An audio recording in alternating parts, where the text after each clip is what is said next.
Hi guys, welcome back.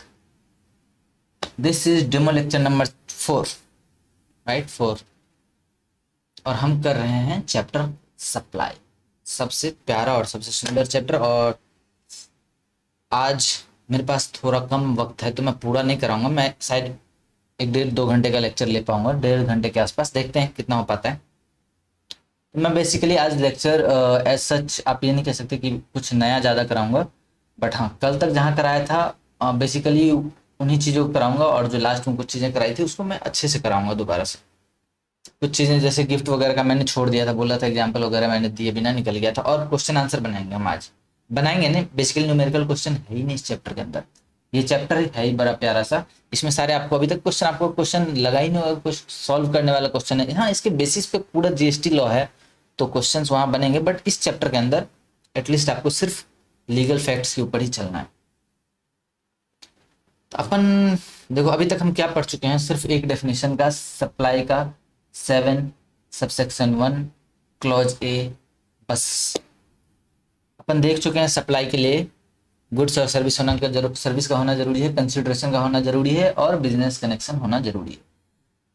ये हम पढ़ चुके थे। कंसिडरेशन का मतलब आपको पता है, गुड्स एंड सर्विसेज का मतलब मैंने एक्चुअली कल पढ़ाया था, तो जो कल पढ़ाया था तो उसको तो मैं जरूर रिवाइज करा देता हूँ। देखो गुड्स एंड सर्विसेज क्या था। गुड्स किसको बोलते हैं? गुड्स और सर्विसेज। गुड्स है सारे मोबाइल प्रॉपर्टी गुड्स थे except money and securities. Money and securities को ना ही तो गुड्स माना गया है ना ही सर्विस माना गया, दोनों जगह से बाहर कर देते हैं, मनी को भी सिक्योरिटी को भी। मनी का मतलब क्या था? जो आप जानते हो, इंडियन लीगल टेंडर है, फॉरेन एक्सचेंज है, उसके अलावा कैश है, डिमांड ड्राफ्ट है, वट जो भी चीज़ें उसके अंदर आती है, प्रोमिसरी नोट, ट्रेवलर चेक, फलाना ढिमकाना, वट वो सारी चीज़ें मनी है। सिक्योरिटी का मतलब क्या था? शेयर, डिवेंचर, बॉन्ड्स, ऑप्शंस, वो सारी चीज़ें आपके लिए सिक्योरिटी था। तो मनी और सिक्योरिटी के ट्रांजेक्शन को neither treated as supply of goods nor as supply of service. इसके अलावे इसको तो बाहर कर दिया मनी की गुड्स की डेफिनेशन से, तो वो इनको बाहर कर दिया था। उसके अलावा स्पेसिफिकली इंक्लूड किस चीज को अंदर किया था? तो एक्सनेबल क्लेम को।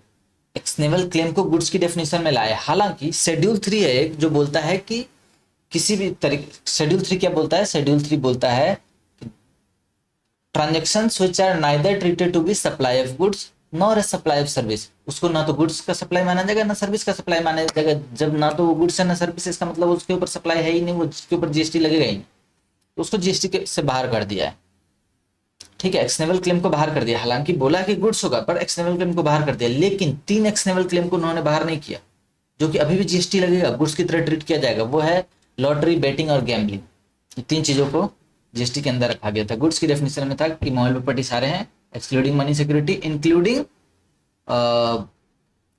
ये क्या बोला मैंने, इंक्लूडिंग एक्सनेबल क्लेम। एक्सनेबल क्लेम में सिर्फ 3 चीजें हैं जिसपे के ऊपर जीएसटी लगती है। इसके अलावा एक और चीज को इंक्लूड कर रखा है स्पेसिफिकली उन्होंने, वो क्या है? ग्रोइंग क्रॉप्स, है ना। अगर कोई भी क्रॉप्स है जो which are forming part of the land, अभी तो वो लैंड का पार्ट है, लैंड के ऊपर खड़ा है, but which shall be before the supply, which shall be severed before supply, मतलब अलग कर दिया जाएगा उनको।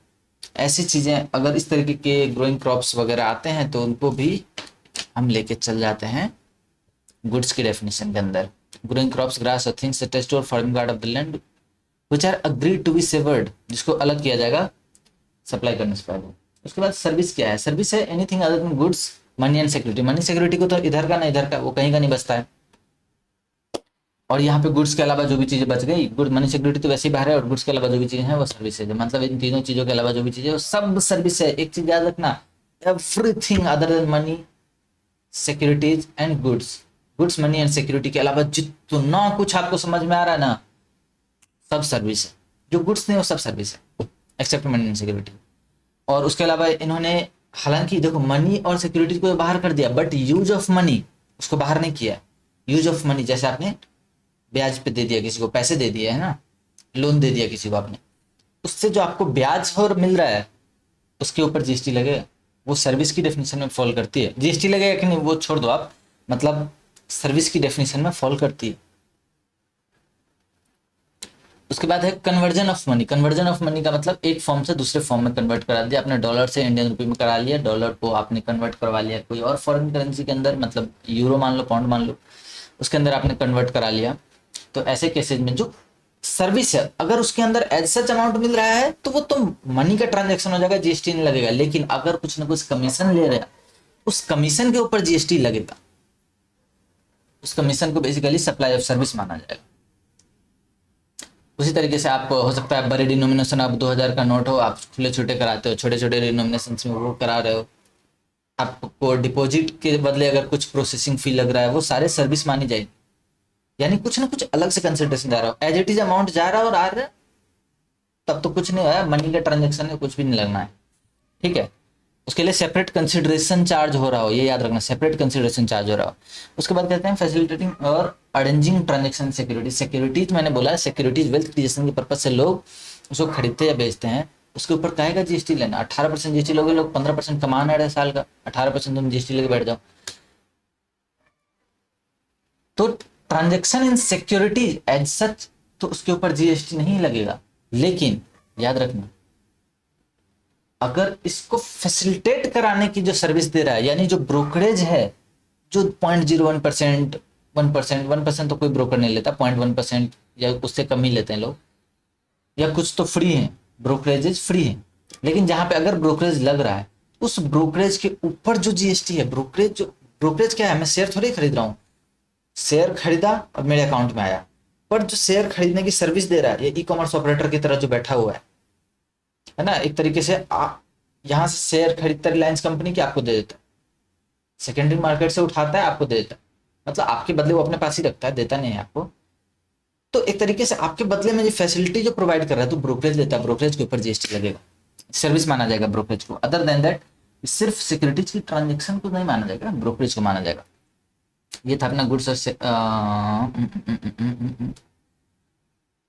गुड्स और सर्विस का definition, money and security neither. उसके बाद अपन आ गए थे बिजनेस की डेफिनेशन, हमने कल करी थी, कंसिडरेशन तो कर चुके हैं हम। अब था इन the course of furtherance of business. तो बिजनेस क्या था, पहली एंट्री हमने पढ़ी थी बिजनेस के लिए, जहां पे हमने देखा था एनी ट्रेड कॉमर्स। आप सब, ये तो जनरल है जो आपको मतलब समझ में आता है, इसको मुझे दोहराने की बार बार जरूरत भी नहीं पड़ेगी मुझे लगता है। ट्रेड हो, कॉमर्स हो, मैन्युफैक्चर है, प्रोफेशन है, वोकेशन है। वोकेशन का मतलब आप याद रखना, वोकेशन क्या था। और एडवेंचर है, मतलब वोकेशन बोले तो कोई एक्स्ट्रा करिकुलर एक्टिविटी कर रहा है, कुछ 2-4 पैसे एक्स्ट्रा कमा रहा है। कोई एक्टर है, वो पेंटिंग जाके बना रहा है, कोई बिजनेसमैन है, कुछ और काम कर रहा है ना, कोई हारमोनियम बजा रहा है, कोई कुछ कर रहा है, या म्यूजिक कंसर्ट वगैरह पार्टिसिपेट करता है, तो उन सब चीज़ों की सर्विसेज है बेसिकली, तो उसको भी बिजनेस माना जाता है। वेजर है, वेजर बोले तो बेटिंग जब आप खरीदते हो, अब जो टिकट खरीदते हो ना, उसके ऊपर आपको जीएसटी देना पड़ता है, वो बिजनेस माना जाएगा। हालांकि आगे चल के हम देखेंगे कि लॉटरी, बेटिंग, गैम्बलिंग से रिलेटेड जितनी सर्विसेज है, सबको जितनी भी ट्रांजेक्शन है, सबको माना जाएगा कि ये बिजनेस एक्टिविटी है। यहाँ पे वेजर जो है, वेजर तो है ही, नीचे एक आप ट्रांजेक्शन और था जहां आप देखोगे, ये activities of race club including by way of totalizator. तो यहाँ पे भी ये सारी ट्रांजेक्शन्स भी आपके बिजनेस के अंदर आती है। मतलब इसके अंदर लॉटरी, बेटिंग, गैम्बलिंग से रिलेटेड जितने भी तरीके का ट्रांजेक्शन, कोई कमीशन खा रहा है, उसके ऊपर भी जीएसटी, कहीं से आप बच के नहीं जा सकते इस केस में। तो ये था। फिर आती है बात इंसिडेंटल एक्टिविटी की, इंसिडेंटल, कनेक्टेड या फिर एंसिलरी एक्टिविटी। जो ये ऊपर सर्विसेज दिए गए थे, ट्रेड, कॉमर्स है ना, प्रोफेशन, वोकेशन, वेजर, ये तो है ही। और एक तो बात और आपको उसमें देखना, पहले वाले डेफिनेशन के अंदर, इस डेफिनेशन के अंदर उन्होंने वाइड छोड़ा था, एनी अदर सिमिलर एक्टिविटी करके लिख के छोड़ दिया था, यानी कोई और भी आएगा तो हम घुसा देंगे उसको भी। उसके बाद बात करते हैं, तो इंसिडेंटल और एंसिलरी एक्टिविटी जो है उसको भी लेके आ गए जीएसटी के अंदर। जैसे इंसिडेंटल क्या हो गया कि मैं कुछ सामान बना रहा हूँ और साथ में स्क्रैप निकल रहा है, तो स्क्रैप की जो हम ट्रेड कर रहे हैं, स्क्रैप को जो बेच रहे हैं, वो भी बिजनेस एक्टिविटी मानी जाएगी। एंसिलरी हो गया, जैसे मेन तो मेरा ट्रांजेक्शन है कुछ और, जैसे मैं पढ़ा रहा हूँ या कोई सी फर्म ऑडिटिंग की सर्विस दे रहा है, पर उनके पास लैपटॉप पड़ा हुआ है, पुराने हो गए, बेच दिया या किसी को दे दिया, इस तरीके की चीज़ें हैं, तो वहाँ उसके ऊपर भी उसको बिजनेस माना जाएगा। बेसिकली आप उसको बेचेंगे तो उसके ऊपर भी आपको जीएसटी लगाया जाएगा। और रीजन सिंपल है कि भैया जब तुम खरीद के लाए थे तब तुमने उसके ऊपर जीएसटी ले लिया, बेच रहे हो तो दो जीएसटी। उसकी क्रेडिट ले ली थी आपने, क्रेडिट का मतलब आपको समझ आया कि नहीं? क्रेडिट मतलब समझ रहे हो ना, जब मैंने पीछे खरीदा था तो मुझे क्रेडिट मिली थी, जब मैं बेचूंगा आगे तो मुझे जीएसटी चार्ज करना पड़ेगा, इसको भी बिजनेस बोलेंगे। और फिर उसके बाद बात करते हैं नेचर, वॉल्यूम, और वॉल्यूम, फ्रीक्वेंसी, कंटिन्यूटी, इन सबसे कोई फर्क नहीं पड़ता, वो कितना भी हो, साल में एक बार करो, 1000 बार करो, अपने को कोई फर्क नहीं पड़ता, हम बिजनेस मान के बैठेंगे। उसके बाद बात करते हैं supply of acquisition of goods. और अच्छा ठीक है, कोई भी बिजनेस इनकॉर्पोरेट करने से पहले अगर आपने कुछ एक्वायर किया, क्या उसको बिजनेस एक्टिविटी मानेंगे? बिल्कुल मानेंगे। कोई बिजनेस क्लियर होने के बाद बिजनेस की एसेट को आपने बेचा है, क्या उसको बिजनेस मानेंगे? बिल्कुल मानेंगे। और प्रोविजन बाय क्लब एसोसिएशन, इसको मैंने छोड़ देने के लिए बोला था अभी तक के लिए। और किसी भी आप जहाँ पे भी एंट्री फी देते हैं जिस चीज़ के लिए भी, जैसे आप लाल किला जाते हैं, हिस्टोरिकल मॉन्यूमेंट्स है, सिनेमा हॉल है, या कोई म्यूजियम है, उसके अंदर आप जाते हैं, उसको आपको एंट्री टिकट लगता है, एंट्री फी लगती है, that business. Services supplied bye holder of an office, हाँ आप कोई ऑफिस होल्ड करते हो, बेसिकली आप एक चार्टर्ड अकाउंटेंट हो, आप बहुत ज्ञानी हो, पर आपको किसी एक संस्थान है, उन्होंने बोर्ड ऑफ डायरेक्टर्स में आपको अपॉइंट करा लिया, या ऑलरेडी कोई डिग्री मतलब एक पोजीशन दे दिया कि आप इसके चेयरमैन बन जाइए, हमारी एक कमेटी है उसके चेयरमैन आप बन जाइए, आप हैं चार्टर्ड अकाउंटेंट, पर आपका जो ये ज्ञान है ना वो चाह रहे हैं वहाँ यूज करना, और आप बदले में आपको कुछ ऑलरेडी पैसे भी दे रहे हैं, है ना? मान लो आप साल के 50,000 रुपये दे दिए, या महीने के 50,000 दे दिए, जो भी देते हैं वो मुझे नहीं आइडिया। तो वो अगर आपको कुछ ना कुछ, आप वहाँ पे एक पोजीशन होल्ड करते हो, अपने ट्रेड प्रोफेशन या वोकेशन में आप काम कर रहे हो, यहाँ आपका मेन बिजनेस है, लेकिन वहां से भी आपको कुछ ना कुछ मिल रहा है, वहां पे आप एक पोजीशन होल्ड कर रहे हो, तो उसको भी आपका बिजनेस ही माना जाएगा। और क्या था? ये हॉर्स रेस क्लब तो बोल ही दिया मैंने। उसके बाद है, हाँ, कोई central government, state government, local authority भी अगर कोई ट्रांजैक्शन करती है उसको बिजनेस माना जाएगा। हालांकि उनको बहुत सारे जगह पे एग्जाम्पशन है, लगभग हर जगह एग्जाम्पशन है उनके लिए।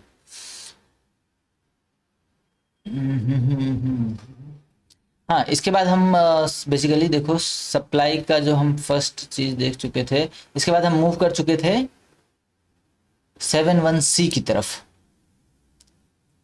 बी तो था person to its member and vice versa, वहां पर मैंने एक छुड़वाया ना आपको बिजनेस की डेफिनेशन में, क्लब वाला, उसका कनेक्शन यहीं से है, दोनों को इकट्ठा करेंगे अपन।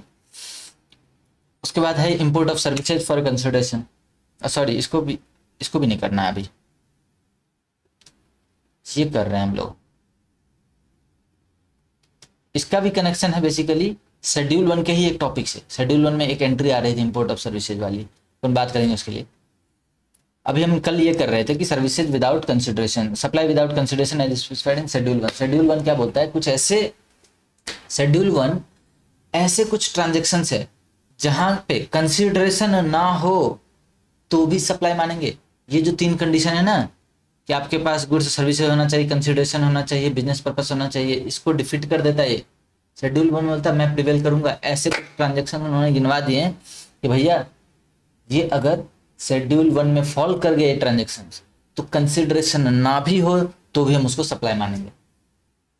ऐसे ट्रांजेक्शन हमने पहला पढ़ा था, permanent transfer of business asset, जिनके ऊपर आपने आईटीसी ले रखी होगी। जब आप खरीद के लाए थे आपने आईटीसी ले लिया, और परमानेंटली आप ट्रांसफर कर रहे हो, भैया ट्रांसफर कर रहे हो तो कोई फर्क नहीं पड़ता, मेरे को तो जीएसटी चाहिए। गवर्नमेंट कहती है मुझे तो जीएसटी चाहिए, तुम जैसे इसको बेचोगे ना मैं जीएसटी ले लूंगा। तुम लेके आए थे बिजनेस पर्पस के लिए इस्तेमाल करोगे, और जब भी आप बेच रहे हो इन the course of furtherance of business है, मैं तो जीएसटी लूंगा ही, भले ही उसके ऊपर आपको कुछ भी कंसिडरेशन नहीं मिला हो, आपने डोनेट कर दिया, कोई फर्क नहीं पड़ता मुझे, मैं तो जबरदस्ती लूंगा। बिजनेस एसेट है, आपने खरीदते वक्त क्रेडिट ले लिया था। लेकिन मान लो मैं एक कार खरीद के लाया, कार के ऊपर क्या है ना, जीएसटी लॉ एक सेक्शन होता है आईटीसी के अंदर, हम लोग पढ़ेंगे सेक्शन 17, उसके अंदर है सब सेक्शन 5, वो हमें कार की क्रेडिट ही नहीं देता। कुछ चीजों के ऊपर उन्होंने क्रेडिट बार कर दिया है, जो पर्सनल कंजम्पशन की आइटम है, पर्सनल यूज की आइटम होती है, जैसे खाने पीने की आइटम हो गई, या फिर कार भी हो गया, कार भी उसके अंदर है। अगर कार आप लेके आ रहे हो उसके ऊपर आपको क्रेडिट नहीं देते, वो गवर्नमेंट मना कर देती है। हम आपको बिजनेस पर्पस की सभी चीजों के लिए क्रेडिट तो देंगे, मशीन खरीद के लाओ देंगे, आप गुड्स इन्वेंट्री खरीद के लाओ हम देंगे, रॉ मटेरियल खरीद के लाओ, सेमी फिनिश्ड गुड्स खरीद के लाओ, सबके ऊपर क्रेडिट मिलेगा। लेकिन जो आप कार लेके आओगे, इवन तो आप बोलोगे कि नहीं मैं तो बिजनेस पर्पज से यूज कर रहा हूँ, गवर्नमेंट कहती है हमने सुन रहा है, कान बंद है मेरा, मैंने दे रहा क्रेडिट इसके ऊपर। तो ऐसे केसेस में अगर आप ऐसी चीज लेके बेच रहे हो जो बिजनेस का एसेट है वो, लेकिन आपने क्रेडिट नहीं लिया था, या तो आपको मिला नहीं था या तो आप लिया नहीं थे, कई चीजें आप वॉलंटरली छोड़ दे रहे हो, अपनी इच्छा मेरे नहीं ले रहा मैं क्रेडिट उसका, तो आपने या तो लिया नहीं, आपको दिया नहीं गया क्रेडिट, उसकी आईटीसी हमको सेट ऑफ नहीं करने दी गई थी। लेकिन अब जब हम बेचेंगे तो गवर्नमेंट ये नहीं कह सकती कि तुम जीएसटी दो, भैया हम फ्री में दे रहे हैं। अगर हाँ बेच रहे हो आप, कंसिडरेशन है, जीएसटी ठोक लेंगे। लेकिन अगर आप फ्री ऑफ कॉस्ट सप्लाई कर रहे हो तो उसके ऊपर गवर्नमेंट ये नहीं कह सकती कि आप क्रेडिट दो, वो टैक्सेस दो। आप बोलोगे भैया जब उस समय तो हमने क्रेडिट ही नहीं लिया था या फिर दिया नहीं गया था, तो अब हम क्यों आपको जीएसटी पे करके चलेंगे, तो आपको जीएसटी पे करने की जरूरत नहीं है। अदर देन दैट अगर आपने आईटीसी लिया होगा, शेड्यूल 1 में फॉल करेगा, कंसिडरेशन ना भी मिल रहा हो तो भी आपको जीएसटी पे करके चलना है यहाँ पर। तो ये थी परमानेंट ट्रांसफर। उसके बाद एक और आता है केस रिलेटेड पार्टी ट्रांजेक्शन। हमने कहा कल पढ़ा था, अगर आपने रिलेटेड पार्टी से कुछ खरीदा हो या सप्लाई किया हो रिलेटेड पार्टी को विदाउट कंसिडरेशन, या फिर डिम्ड डिस्टिंक्ट पर्सन को, रिलेटेड पर्सन या फिर डिम्ड डिस्टिंक्ट पर्सन, तो उस केस में अपन उसको सप्लाई मान लेते हैं, इवन दो कि वो सप्लाई फ्री ऑफ कंसिडरेशन हुआ, कोई फर्क पड़ता न हो। अब इसके अंदर था परमानेंट ट्रांसफर, ये हमने देख लिया था, जहां पे आईटीसी लिया हो और वो बिजनेस की एसेट हो, तीनों कंडीशन फुल हो, परमानेंट ट्रांसफर हो, बिजनेस एसेट हो और आईटीसी आपने ले रखा हो। दूसरी हम बात करते हैं सप्लाई ऑफ गुड्स और सर्विसेज। देखो एक चीज याद रखना, पहला जो ट्रांजेक्शन है ना, पहला केस, उसके अंदर सिर्फ गुड्स की बात करते हैं, ये सिर्फ असेट की बात करते हैं। मतलब असेट के अंदर अब गुड्स और सर्विस दोनों हो सकता है, सर्विस का नेचर हो सकता है, पर वो जैसे आप गुडविल है, गुडविल आप देख थोड़े रहे हो, इंटेंजिबल एसेट है बेसिकली, या अनएक्सपायर्ड लाइसेंस है आपके पास किसी चीज का, वो सारी चीजें भी आएंगी। यहाँ पे इन्होंने लिखा है सप्लाई ऑफ गुड्स और सर्विसेज, वहां पे लिखा था बिजनेस असेट। तो गुड्स सप्लाई कर रहे हो आप या सर्विस सप्लाई कर रहे हो। मान लो एक सीए फर्म है, सीए फर्म तो भी किसी को सर्विस दे रहा है, एक ब्रांच है मेरा। रजिस्ट्रेशन मैंने सबसे पहले यहाँ पे चर्चा किया था रजिस्ट्रेशन का, आपको रजिस्ट्रेशन कैसे कैसे लेना है, डिम डिस्टिंक्ट बोलते किसको। एक तो था रिलेटेड पर्सन, तो आप समझ गए होंगे रिलेटेड पर्सन कौन कौन होते हैं, जो ऑफिसर्स और directors of one and company. मैं आपकी कंपनी में डायरेक्टर, आप मेरी कंपनी में डायरेक्टर, हम दोनों, हमारी दोनों कंपनियां क्या हो जाएंगी, आपस में रिलेटेड मानी जाएंगी। उसके बाद था such person are legally recognised person. आप जॉइंट वेंचर में किसी एक ऑर्गेनाइजेशन दूसरे ऑर्गेनाइजेशन के साथ अगर जॉइंट वेंचर में कोई एक प्रोजेक्ट पे काम कर रही है, लेकिन आपस में अगर कोई ट्रांजेक्शन करोगे तो मैं मानूंगा रिलेटेड पार्टी है दोनों। उसके अलावा है एम्प्लॉयर एम्प्लॉय को भी रिलेटेड पर्सन माना जाता है, याद रखना एम्प्लॉयर एम्प्लॉय भी रिलेटेड पर्सन माना जाता है। और डायरेक्टली इनडायरेक्टली कंट्रोल करता है। 25% आपकी किसी कंपनी में होल्डिंग है, आपकी भी होल्डिंग है 25%, दूसरे कंपनी है उसकी भी होल्डिंग है 25%, दोनों आपस में एसोसिएट एंटरप्राइजेज माने जाएंगे। Mister A is holding shares having 26% voting right P limited में और 39% एवीसी लिमिटेड में। आपकी एक जगह 25% है, दूसरी जगह 26% है, दोनों के अंदर 25% और मोर की इक्विटी है। क्या आप एक अच्छे खासे शेयर्स होल्ड करते हो किसी कंपनी में, दो कंपनी में, अगर वो दोनों ट्रांजैक्शन करेगी तो कहीं ना कहीं आपको फायदा होने के चांसेस बन सकते हैं, कुछ ना कुछ हो सकता है आपके इंडिकेशन पे किया जा रहा हो। इस चक्कर में बोलते हैं रिलेटेड पार्टी माना जाएगा दोनों को।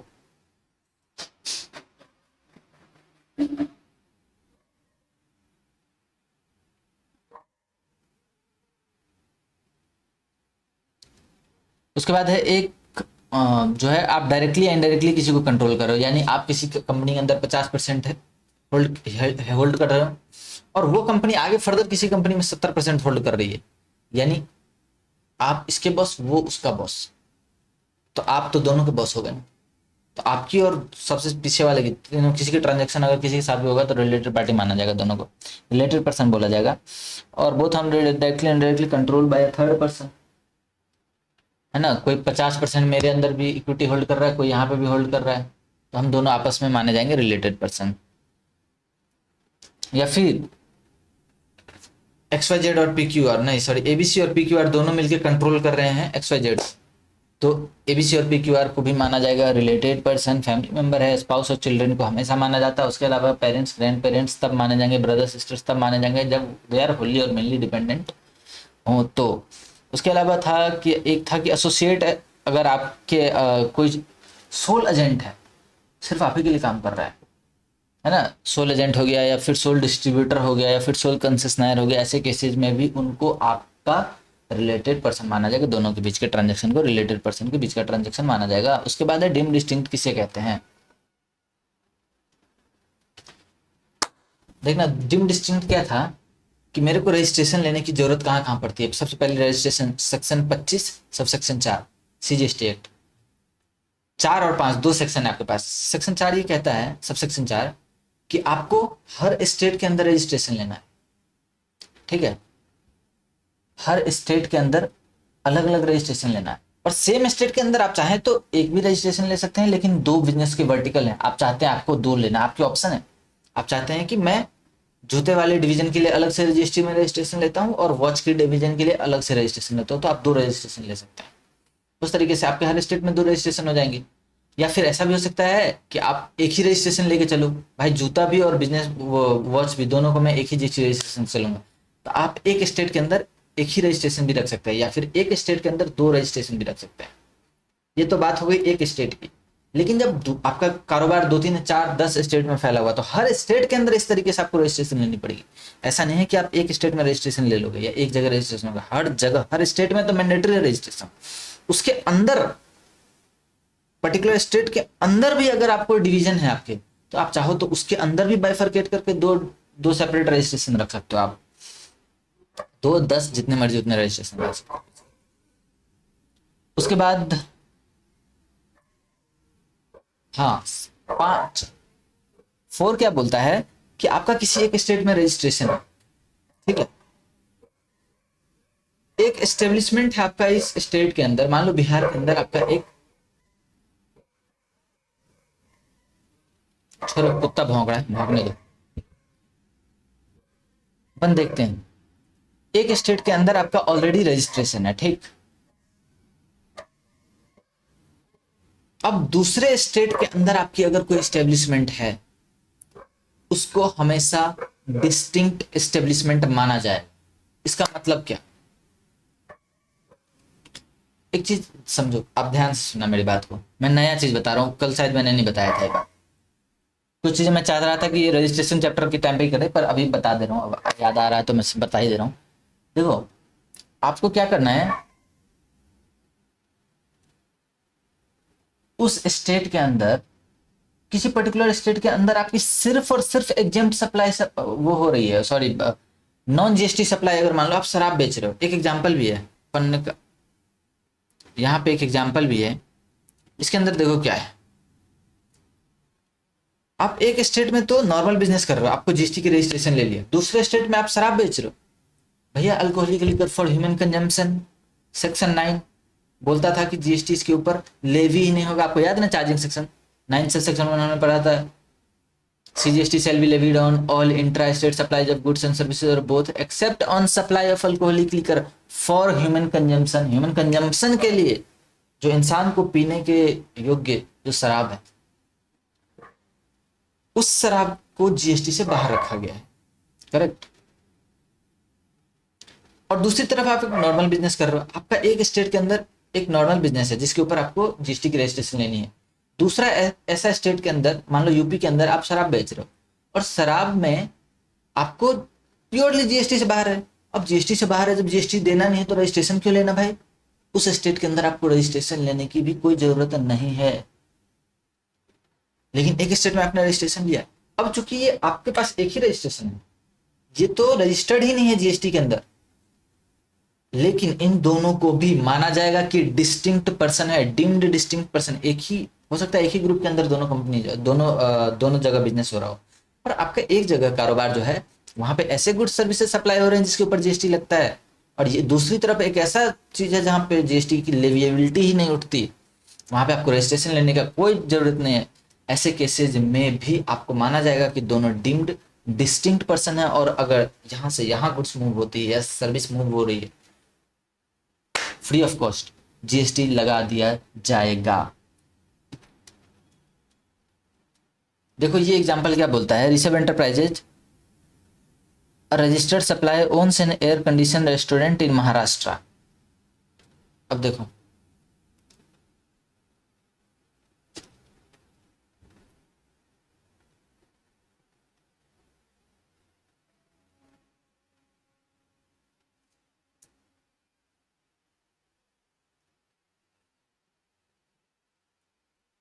ये है ऋषभ एंटरप्राइजेज,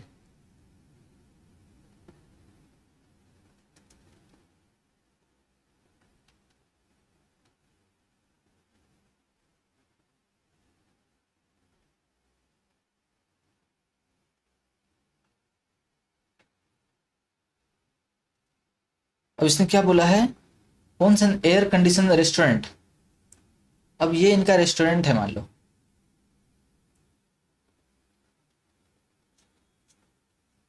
ठीक है, ये है महाराष्ट्र के अंदर। अब ये रेस्टोरेंट बिजनेस है,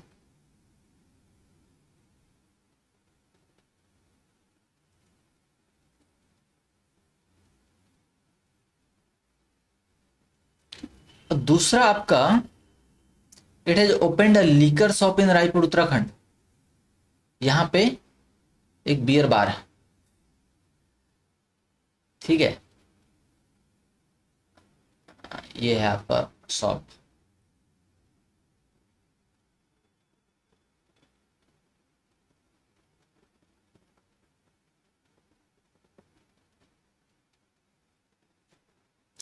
ये आपका उत्तराखंड में, देखो 2 स्टेट हैं, बोलता है जीएसटी के अंदर कि आपको हर स्टेट के अंदर रजिस्ट्रेशन लेना है। यहां पे तो आप रजिस्ट्रेशन ले लोगे,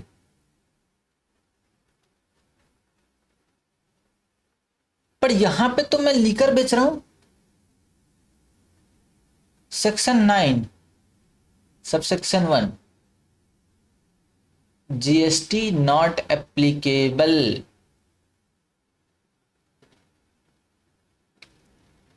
इस लीकर के ऊपर तो हमारा जीएसटी की एप्लीकेबिलिटी, तो मैं रजिस्ट्रेशन लेके क्या करूंगा भैया, मेरे को जीएसटी थोड़ा भरना है, तो मैं तो रजिस्ट्रेशन नहीं लिया यहां पे। अब बताओ, इन दोनों को भी वो कहते हैं कि आप दोनों हो distinct person, deemed distinct person. अगर यहां से कोई ट्रांजैक्शन यहां होती है तो जीएसटी लगा दिया जाएगा, किसी भी चीज का, चाहे गुड्स का हो सर्विस का हो। देखो यहाँ पे लिखा हुआ है, since supply of alcoholic liquor for human consumption in Uttarakhand is non taxable supply, Rishabh enterprises is not required to obtain registration with respect to same in Uttarakhand. Uttarakhand में उसको रजिस्ट्रेशन लेने की कोई जरूरत नहीं है। In this case a air condition restaurant in Maharashtra and liquor shop, हालांकि unregistered है in Uttarakhand, shall be treated as establishment of distinct person माना जाएगा। और फिर supply by Maharashtra restaurant to Uttarakhand shop in course of furtherance of business even without consideration will be treated as supply.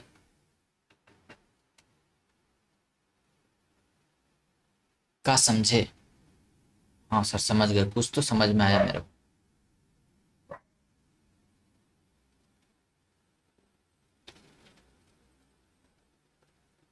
इसके अलावा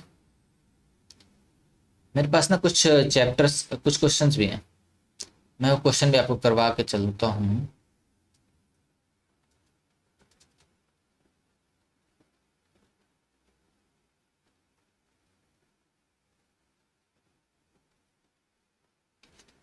देखो अभी तक जो मैंने पढ़ाया है, ये सप्लाई चैप्टर के कुछ क्वेश्चन हैं, बेसिकली कई क्लैरिफिकेशन हैं, आपको बस मैं बताते चला जाता हूँ। मैं एक रीडिंग दे रहा हूँ, आप देख लेना। सप्लाई ये सेल का है, ट्रांसफर का है, ये सब कुछ है नहीं, पढ़ लेना घर पे खुद ही।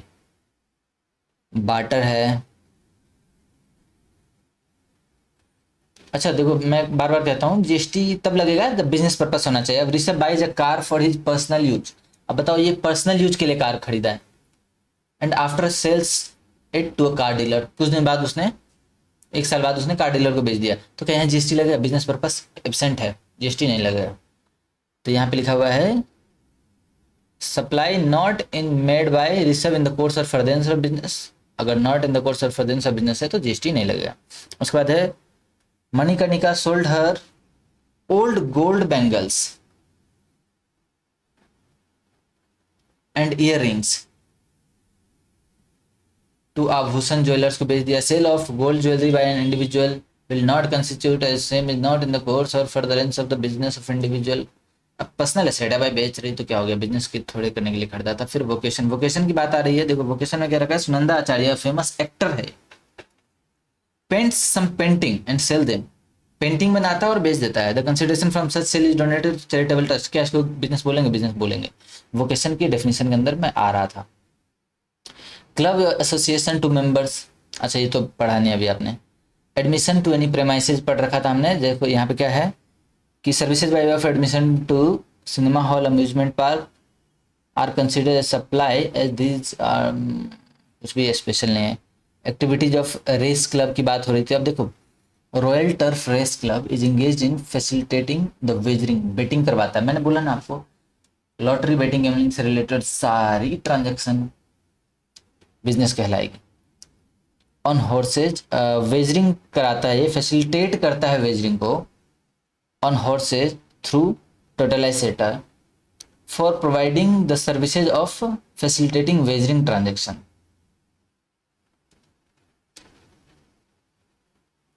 रॉयल ट्रफ गेट्स कमीशन, मैंने कहा था कोई भी देखो, आप टिकट चार्ज था या कमीशन है, हर चीज के ऊपर जीएसटी लगेगा, हर चीज को बिजनेस माना जाएगा।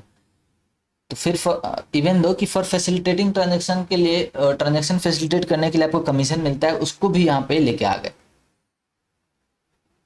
said services amounts to supply as the activities of race club are included in the business। ये कमीशन था इसलिए यहाँ पे लिखा हुआ है said services amounts to supply, ये कमीशन की बात हो रही है। लेकिन अगर जो लॉटरी आपने खरीदा होगा या बेटिंग बेट आपने लिया होगा, वो मेन सप्लाई जो है वो गुड्स ही माना जाएगा। Actionable claim, lottery betting gambling. उसके बाद इंपोर्ट ऑफ सर्विस अभी आपने नहीं पढ़ा है। परमानेंट ट्रांसफर, परमानेंट ट्रांसफर अभी हम परमानेंट ट्रांसफर ही तो पढ़ रहे थे। चलो, Dhruv gives his old laptop being used in his business, business purpose के लिए यूज हो रहा था, यानी बिजनेस एसेट का ट्रांसफर कर रहे हो आप, to his friend free of cost without consideration, business purpose के लिए शेड्यूल 1 में फॉलो कर जाएगा। अगर आपने बिजनेस एसेट को परमानेंटली ट्रांसफर कर दिया तो this will qualify as a supply. उसके बाद बात करते हैं A dealer in air conditioners permanently transfers the motor vehicle free of cost। A dealer of air conditioner permanently transfer the motor vehicle को बेच देता है वो, ठीक है। ITC on said motor vehicle is blocked। अब एक बात बताओ, मैंने अभी कहा था ना आपको, कार के ऊपर आईटीसी नहीं मिलता है, मोटर व्हीकल कोई भी उसके ऊपर आईटीसी नहीं मिलता है, वो हम आगे देखेंगे, आगे डिस्कस करेंगे। तो उसके ऊपर गवर्नमेंट हमको जब खरीदते हैं तो हमको क्रेडिट नहीं देती है। तो जब हम फ्री ऑफ कॉस्ट किसी को सप्लाई कर देंगे तो गवर्नमेंट किस मुंह से मांगे बेचारा, तो वो आपका सप्लाई नहीं माना जाता है। अगर आईटीसी लिया होता, क्योंकि शेड्यूल 1 में कौन कौन सी चीजें फॉलो करती है, विदाउट कंसिडरेशन सेल करोगे, सिर्फ 3 केसेज हैं। विदाउट कंसिडरेशन अगर आप ट्रांसफर करते हो सिर्फ 3 केसेज है कि वो बिजनेस एसेट होनी चाहिए, उसके ऊपर अपने आईटीसी ले रखी हो, आईटीसी ले रखी हो। वन ऑफ द कंडीशन था कि आईटीसी ले रखी हो, तो आईटीसी आपको लेना जरूरी था। इसके केस में क्या होगा, आपको आईटीसी मिला ही नहीं तो अपना ये ट्रांजेक्शन सप्लाई नहीं बनेगा। तो ये सब शेड्यूल 1 में, the transaction will not constitute as supply, the condition of availment of ITC on the business transfer not fulfilled. उसके बाद बात करते हैं रिलेटेड पर्सन के, कुछ एग्जांपल दे रखे हैं। Miss Priya holds 30% shares in ABC limited, 35%, तो आपका 25% और मोर कहीं भी आप होल्ड कर रहे हो ना, तो दोनों एंटरप्राइजेज को मान लिया जाएगा। उसके बाद बात करते हैं Q limited has a deciding role in corporate policy, operational management and quality control of R limited. It can be said that Q limited controls R limited, thus Q limited R limited, ठीक है। Distinct person की बात कर रहे हैं। अब देखो, मोहन है एक chartered accountant, has a registered office in Delhi. अब फिर से ये वाला ट्रांजेक्शन आपके सामने आएगा, यही वाला।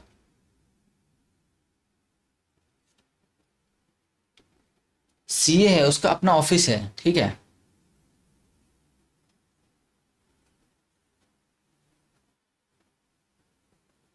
दिल्ली के अंदर। He has also obtained registration in the state of West Bengal in respect of his newly opened office। और उनका दूसरा एक रजिस्ट्रेशन है वेस्ट बंगाल के अंदर। क्या दोनों को सेपरेट माना जाएगा? बिल्कुल, अलग अलग स्टेट, अलग अलग रजिस्ट्रेशन, तो इनको डिस्टिंक्ट पर्सन माना जाएगा, DDP. Mohan shall be treated as distinct person respect of registration in West Bengal and Delhi. और यहाँ से अगर कुछ भी सप्लाई होता है, यहाँ से यहाँ या फिर यहाँ से यहाँ, दोनों को सप्लाई मान लिया जाएगा। Schedule 1। Rishabh enterprises registered person owns an air conditioner restaurant. अरे ये तो अभी हमने करा ना, ये अभी हमने करा था। इसके अलावा आ जाओ 18 नंबर, क्या बोलता है, रघुवीर fabrics transfer 1000 shirts from his factory located in Lucknow. Same transaction. अब मान लो यहाँ पे लखनऊ में है, यूपी में है फैक्ट्री,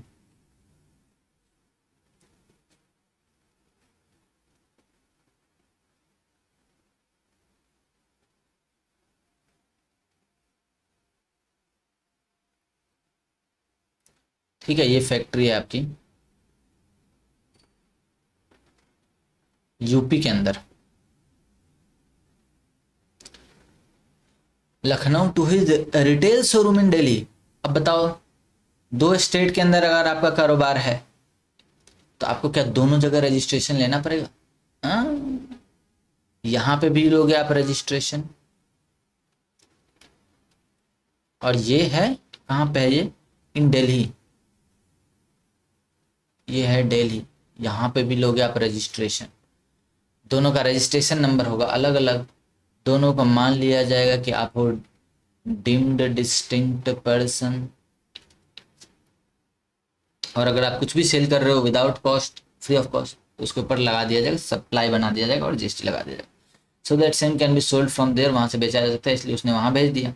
द फैक्ट्री यानी इसको कहते हैं ब्रांच ट्रांसफर, स्टॉक ट्रांसफर, एक जगह से स्टॉक उठा के हम फैक्ट्री से कहीं डिपो में या कहीं किसी भी होलसेलर है हमारा, होलसेल कोई यूनिट है वहाँ पे भेज रहे हैं, तो आपको अलग अलग रजिस्ट्रेशन लेना पड़ेगा। एक ही स्टेट के अंदर दो चीज़ें हैं। तो the factory and the retail showroom in Raghu of रघुवीर fabrics are registered in the states where they are located, although no consideration is charge. बिना कंसिडरेशन के आपने यूपी से दिल्ली भेज दिया,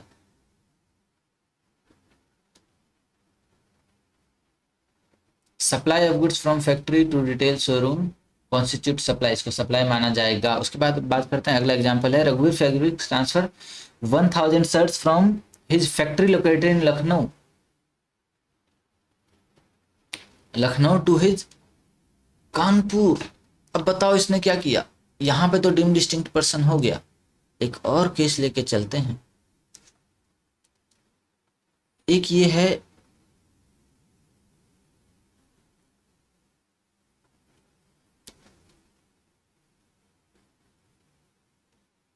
रिटेल शॉप है यहाँ पे, ठीक है,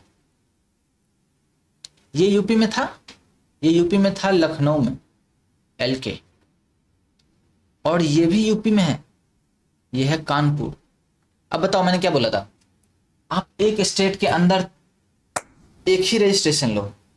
देखो जैसे स्टेट चेंज होगा आपको रजिस्ट्रेशन तो मैंडेटरी लेना उसके लिए अलग से, लेकिन एक स्टेट के अंदर ये दो अलग अलग इस्टेब्लिशमेंट है आपके, आप चाहो तो वर्टिकल वाइज कि चलो फैक्ट्री का मैं काम अलग रखता हूँ और रिटेल्स का मैं बिजनेस अलग करता हूँ, एक जगह मैन्युफैक्चरिंग होता है एक रिटेल सेल होता है, तो आप चाहो तो दो सेपरेट रजिस्ट्रेशन ले सकते हो।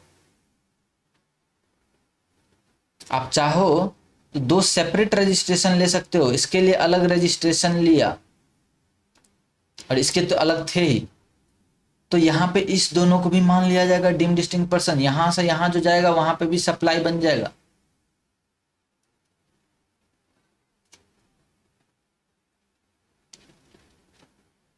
एक स्टेट के अंदर ही अगर आपने दो अलग अलग रजिस्ट्रेशन ले लिए ना, दोनों दोनों यूनिट्स के लिए, दोनों एस्टेब्लिशमेंट के लिए, या फिर और किसी भी डिवीजन वाइज ले रहे हो या फिर बिजनेस वर्टिकल वाइज कि आपका काम अलग है, चलो उसका अलग से रजिस्ट्रेशन लेते हैं, आपको जीएसटी देना पड़ जाएगा। अपने ही स्टेट में एक जगह से दूसरी जगह भेज रहे हैं, का समझे। दूसरा केस नंबर 2, अब मान लो कि इसको आपने अलग से रजिस्ट्रेशन नहीं दिलवाया, ये अलग से रजिस्ट्रेशन नहीं लिया आपने, आपने क्या किया यहाँ पे इसको एडिशनल प्लेस बोल दिया। अब ये सब रजिस्ट्रेशन चैप्टर में आपको अच्छे से समझ में आएगा। एडिशनल प्लेस, आपने एडिशनल प्लेस घोषित कर दिया। एडिशनल का मतलब एक एक्स्ट्रा, आप कहीं जाते हो लिखते हो ना एंट्री करना, 5 आदमी एक साथ घुसते होता है, सबका नाम कहाँ लिखते रहेंगे, अपना नाम लिखते हो प्लस 4 अदर्स, तो माना जाएगा कि वो एक ही साथ है, वो झुंड माना जाएगा। तो अगर आप एडिशनल प्लेस की तरह रजिस्ट्रेशन लेते हो तो पूरे स्टेट के अंदर आपका यहाँ पे एक रजिस्ट्रेशन, पहले क्या था, एक रजिस्ट्रेशन यहाँ था एक यहाँ पे था, यानी आपके टोटल 2 रजिस्ट्रेशन है। अब आप क्या करो, एडिशनल प्लेस की तरह रजिस्ट्रेशन ले लो, यानी आपका मेन रजिस्ट्रेशन तो यहां आज भी एक ही है, मेन रजिस्ट्रेशन एक ही है, इसको आपने एडिशनल प्लेस ऑफ बिजनेस की तरह रजिस्ट्रेशन लिया, आपके पास सिर्फ एक ही रजिस्ट्रेशन होगा जो कि है इसका, इसको आप अलग से रजिस्ट्रेशन नहीं ले रहे हो, वहां पे डिम्ड डिस्टिंक्ट पर्सन नहीं माना जाएगा। No DDP. Deemed distinct person कब माना जाएगा? जब आपने दो अलग अलग रजिस्ट्रेशन लिए हैं। दो अलग अलग रजिस्ट्रेशन कब लेना आपको मैंडेटरी होता है? जब आपका दो स्टेट है, जहाँ पे हर स्टेट के अंदर आपको एक बार लेना पड़ेगा। तो दो स्टेट का जब केस आता है तब तो आपको दो लेना ही लेना है, मैंडेटरी है। लेकिन जब आपका सेम स्टेट के अंदर दो अलग अलग कारोबार हो सकते हैं और आपने चाहा, आपके ऑप्शन के ऊपर है कि या तो आप एक ही रजिस्ट्रेशन ले लो। मेरा पता है, मेरा दिल्ली यूपी के अंदर, मेरा लखनऊ में भी है, मेरा कानपुर में भी है, मेरा प्रयागराज के अंदर भी है, मेरा अयोध्या के अंदर भी है। हर जगह ट्रांजेक्शन हो सकता है, हर जगह एक यूनिट है मेरा। क्या मैं हर किसी के लिए रजिस्ट्रेशन लेता फिर इतनी कंप्लाइंसेस पालूंगा मैं? ना, मैं तो एक रजिस्ट्रेशन आप चाहो तो ले लो और ट्रांसफर करो किसी को भी। कानपुर में आपका फैक्ट्री है, फैक्ट्री से किसी को ट्रांसफर करो अपने ही स्टेट के अंदर, कोई जीएसटी देने की जरूरत नहीं पड़ेगी, क्योंकि सारे एस्टेब्लिशमेंट एक ही माना जाएगा, सबके लिए एक ही रजिस्ट्रेशन माना जाएगा, डिस्टिंक्ट नहीं माना जाएगा दोनों को। लेकिन अगर आपने हर यूनिट के लिए अलग अलग आपने सोचा कि नहीं मैं तो सबके लिए अलग से रजिस्ट्रेशन लूंगा, मैं तो कंप्लाइंसेस करूंगा, भाई मेरे अंदर तो बहुत चुल मची है। अगर आपके अंदर चुल मची है, आपने ले लिया हर जगह रजिस्ट्रेशन तो ले लो, लेकिन आप जब भी फैक्ट्री कानपुर से जब आप ट्रांसफर करोगे, या फिर ट्रांसफर मतलब ऐसा नहीं कि फैक्ट्री से रिटेल में जाए, रिटेल से फैक्ट्री में आए तो भी दोनों को अलग अलग माना जाता है। और जैसे ही अलग अलग है आपको जीएसटी लगा दिया जाएगा डिम्ड डिस्टिंक्ट पर्सन के केस में।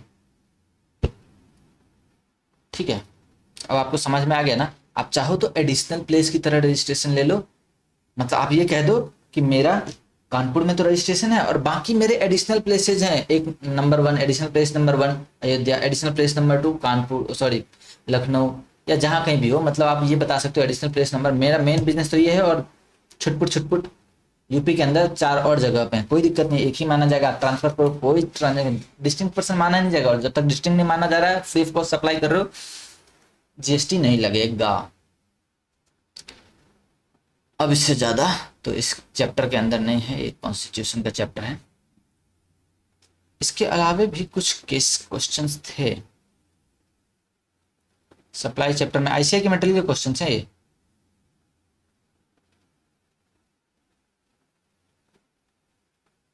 मेरे बुक के अंदर ना आपको इस तरीके से मिल जाएगा, जैसे आप सप्लाई चैप्टर देखोगे ना, यहाँ पे लिखा हुआ है आईसीआई मटेरियल, ये आईसीआई के मटेरियल के क्वेश्चन है, तो आप इसको इग्नोर करके कभी मत जाना।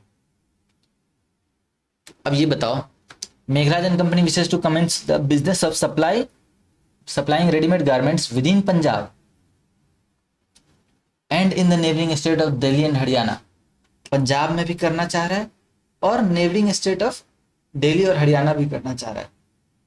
Kindly state as to what is the taxable event under GST. और यार मेरे को तो लगा ये डिस्टिंक्ट पर्सन वाली चीज फिर से पूछ रहा है, रजिस्ट्रेशन कहाँ लेना पड़ेगा, ये तो खेल गया question. Kindly state what is the taxable event under GST and leviability of CGST, SGST, UTGST and IGST on the same. भैया ये क्वेश्चन फालतू था एकदम। Kindly state as to what is the taxable event. Taxable event क्या है GST के अंदर? Taxable event is supply, जैसे ही सप्लाई होगा जीएसटी लगा देंगे। टैक्सेबल इवेंट वैट के अंदर क्या हुआ करता था, अभी आप पढ़ाई नहीं अपने कॉन्स्टिट्यूशन चैप्टर, वैट के अंदर था सेल। सर्विस टैक्स में टैक्सेबल इवेंट कौन सा ऐसा इवेंट है जहां पे हम टैक्स ट्रिगर हो जा रहा है, ट्रिगरिंग पॉइंट, जैसे ही ये होगा हम जीएसटी लगा दें। जीएसटी के अंदर है सप्लाई, आपका मेन चैप्टर है, इसीलिए तो सप्लाई पढ़ा रहा हूँ। तो टैक्सेबल इवेंट क्या है जीएसटी के अंदर? सप्लाई है। तो taxable GST supply of goods services both CGST, SGST, UTGST will be levied on intra-state supplies and IGST on intra-state supply। उसके बाद है दामोदर प्राइवेट लिमिटेड, ये किस चीज का क्वेश्चन है भाई? शेड्यूल 1 25 डिम डिस्टिंक्ट पर्सन, ठीक है। Damodar private limited registered Delhi में रजिस्ट्रेशन है उसका, has transferred some goods to its branch. उसका कोई और ब्रांच है जो कि वेस्ट बंगाल में है, दो अलग अलग स्टेट, क्या आपको अलग अलग रजिस्ट्रेशन लेना पड़ेगा? देखो आप ये मत सोचना हेड ऑफिस हो ब्रांच हो, दो अलग अलग ब्रांच हो, दो स्टेट, दो ब्रांच के बीच ट्रांजेक्शन हो, कुछ भी नहीं फर्क नहीं पड़ता कि भैया हेड ऑफिस है तो हेड ऑफिस तो एक ही हो सकता है, ऐसा कुछ मत सोचो। जैसे स्टेट चेंज, अलग अलग रजिस्ट्रेशन, अलग अलग जीएसटी लगेगा सबके ऊपर। So that goods can be sold from the branch, the goods has been transferred without any consideration. West Bengal भेज दिया without any consideration, Delhi to West Bengal, दो अलग अलग स्टेट, दोनों जगह रजिस्ट्रेशन लेना पड़ेगा। The company believes that the transaction undertaken by does not qualify supply, company को ऐसा लगता है कि सप्लाई नहीं है क्योंकि कंसिडरेशन इन्वॉल्व नहीं है। अब आप बताओगे, आप ठहरे चार्टर्ड अकाउंटेंट जूनियर वाले, अभी तो डिग्री नहीं है। As per schedule 1 supply of goods और सर्विसेज बोथ रिलेटेड पर्सन और between distinct person, supply of goods और सर्विसेज होता है बिटवीन रिलेटेड पर्सन और between deemed distinct person. When made in the course of furtherance of business is deemed as supply even if made without consideration। तो but बिना consideration के भी हो रहा हो, रिलेटेड पर्सन या डीम्ड डिस्टिंक्ट पर्सन हो, कंसिडरेशन का होना जरूरी नहीं है, बिना कंसिडरेशन के भी सप्लाई अपन मान लेंगे। In the given case since Damodar private limited and its branch located in another state are distinct person, supply of goods between them qualifies to be supply.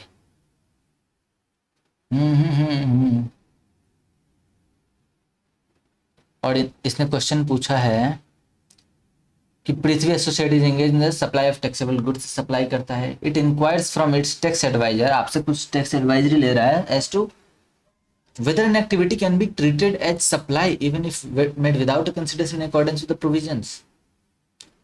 क्या विदाउट कंसिडरेशन भी सप्लाई माना जाएगा? बिल्कुल माना जाएगा। शेड्यूल 1 में, शेड्यूल 1 में आ जाओ। शेड्यूल 1 में अभी तक हमने दो ही चीज वैसे पढ़ा है, permanent transfer disposal of business से, दूसरा है रिलेटेड पार्टी और डीम्ड डिस्टिंक्ट पर्सन के बीच गुड्स और सर्विसेज का अगर कोई ट्रांसफर होता है तो उस केस में उसको सप्लाई बोला जाएगा। हाउएवर एक और चीज हमने पढ़ा था जिसके ऊपर अभी तक हम आए नहीं है कि गिफ्ट अगर मिल रहे हैं exceeding not exceeding 50,000 in a financial year, पूरे साल में गिफ्ट अगर 50,000 से ज्यादा का गिफ्ट नहीं देता है कोई एम्प्लॉय को, तो उसके ऊपर जीएसटी नहीं लगाएगा, even though free of cost दिया। मैंने 25,000 का एक मान लो मोबाइल दे दिया अपने एम्प्लॉय को गिफ्ट में, क्या जीएसटी लगेगा? क्योंकि उसकी वैल्यू 50,000 या उससे कम है। उसके बाद बात करते हैं सप्लाई ऑफ गुड्स सर्विस। अभी तो पढ़ाया नहीं आपने, कंपोजिट सप्लाई अभी तक पढ़ाने आपने अपने पढ़ाने छोड़ो। अब मैं आता हूँ गुड्स और गिफ्ट के ऊपर। हम लोग कल रिलेटेड पार्टी और ये तो कर चुके थे और गिफ्ट करना बाकी।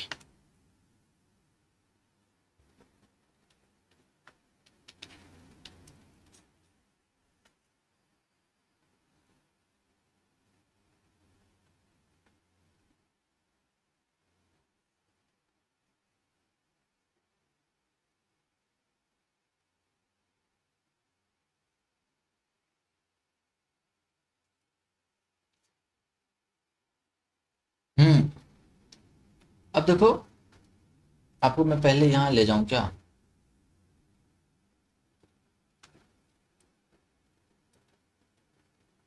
यहां पे क्या कहता है? Provided that the gifts not exceeding 50,000 in value in a financial year by employer to employee. सबसे पहले आप ये इसको भी छोड़ो, मैं आपको बता रहा हूं शेड्यूल 1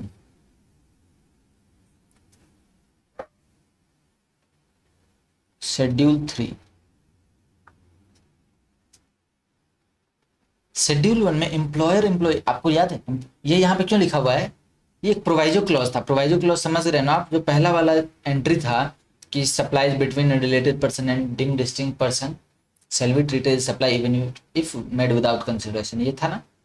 और यहाँ पे शुरू होता है कि प्रोवाइडेड दैट, ये बीच में बॉक्स तो मैंने बनाया है आपको समझाने के लिए, एग्जांपल्स वगैरह दे रखे हैं, हालांकि वो वहीं से शुरू हो रहा है। जब ये खत्म हुआ ना पहली वाली लाइन, सप्लाई ऑफ गुड्स और services both between related person और डीम्ड डिस्टिंक्ट पर्सन, इसके जस्ट बाद ये क्लॉज शुरू होता है। ये बॉक्सा को आप छोड़ दो, ये शुरू होता है कि provided that the gifts not exceeding 50,000। Provided मतलब एक प्रोवाइजो है, एक एक्सेप्शन क्रिएट किया गया है ताकि वो जनरल मीनिंग के अंदर ना फॉल कर जाए। जनरल मीनिंग तो ये है कि एम्प्लॉयर एम्प्लॉय को माना जाता है रिलेटेड पर्सन, तो इन दोनों के बीच कोई ट्रांजेक्शन होगा तो उसके ऊपर जीएसटी लगा देंगे। जनरल मीनिंग ये निकल के आएगा। वहां से हम एक एक्सेप्शन कार्व आउट करते हैं, इसकी पर्पज से यहाँ पे हमने प्रोवाइजो, इसको प्रोवाइजो क्लॉज बोलते हैं। वो स्टार्ट इस तरीके से होता है कि प्रोवाइडेड दैट, जहाँ आपको एक्ट में 100 बार नजर आएगा इस तरीके की चीजें। तो provided that gifts not exceeding 50,000 in value, अगर उसकी वैल्यू 50,000 से ज्यादा नहीं है पूरे फाइनेंशियल ईयर में, एक एम्प्लॉय को पूरे फाइनेंशियल ईयर में 50,000 से ज्यादा की अगर गिफ्ट नहीं मिलती है तो उसको सप्लाई नहीं माना जाएगा। मतलब क्या? इसका रेलिवेंस क्या है, यहाँ पे क्यों डाला गया? देखो, even with made without consideration, अगर आप रिलेटेड पार्टी को विदाउट कंसिडरेशन सप्लाई करते हो जीएसटी लग जाता है। यहाँ पे भी विदाउट कंसिडरेशन एम्प्लॉयर एम्प्लॉय को दे रहा है, क्या जीएसटी लगेगा? लग जाएगा। लेकिन इन्होंने कह दिया कि 50,000 तक अगर वैल्यू का कुछ दे रहे हो तो नहीं लगेगा, तो नहीं लगेगा। 50,000 तक की वैल्यू का दे रहे हो तो नहीं लगेगा। कौन किसको दे रहा है? एम्प्लॉयर एम्प्लॉय को दे रहा है। अब आप कुछ चीज समझने की कोशिश करो, शेड्यूल 1 क्या बोलता है? ये दोनों क्या है, मैं इसी कॉन्टेक्स्ट में बात कर रहा हूँ, गिफ्ट कॉन्टेक्स्ट में, एम्प्लॉयर एम्प्लॉय, ये जो अभी आपने एंट्री पढ़ा है ना, इसके रिलेशन में बात कर रहा हूँ। शेड्यूल 1 है जो कहता है कि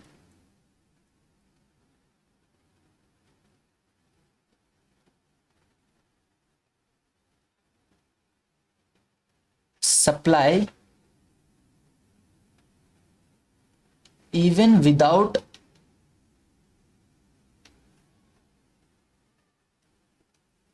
कंसिडरेशन, ये शेड्यूल 1 कहता है।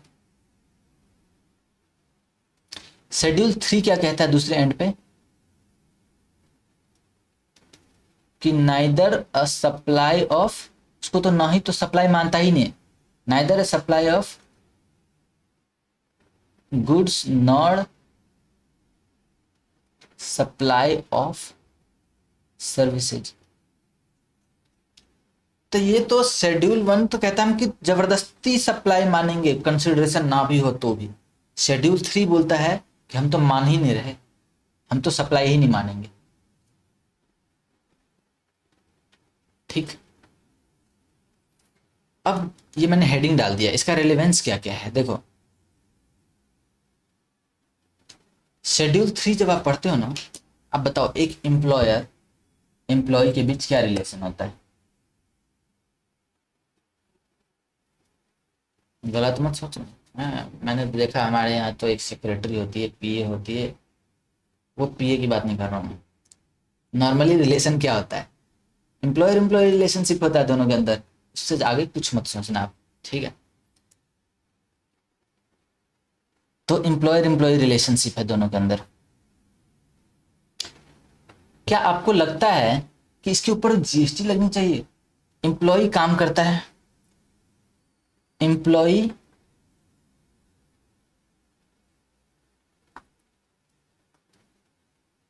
सर्विस देता है,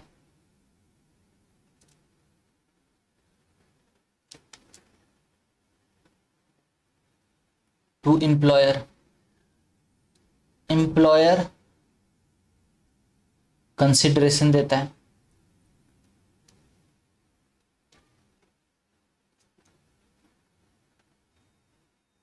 ठीक है?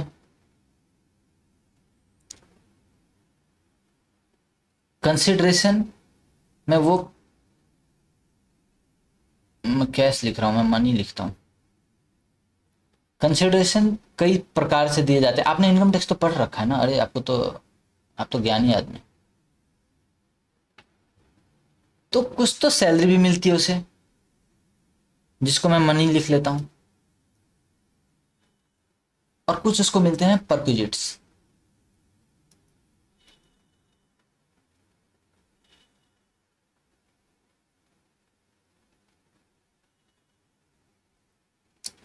मनी भी मिलता है, परक्विजिट भी मिलता है। परक्विजिट लाइक हाउस दे दिया, रहने के लिए घर, ट्रैवलिंग के खर्चे, ट्रैवलिंग के लिए मान लो कार दे दिया, या फिर बस की फैसिलिटी अरेंज कर दी, ट्रैवलिंग सर्विसेज। कोई आप क्लब वगैरह ज्वाइन करवा दिया, हेल्थ या फिटनेस सेंटर ज्वाइन करवा दिया, जिम वगैरह ज्वाइन करवा दिया, है ना? इस तरीके की सर्विसेज भी देता है, वो परक्विजिट्स के अंदर आती है, आपने इनकम टैक्स में पढ़ रखा है। और मनी देता है, और इन दोनों की सम को कहते हैं सीटीसी।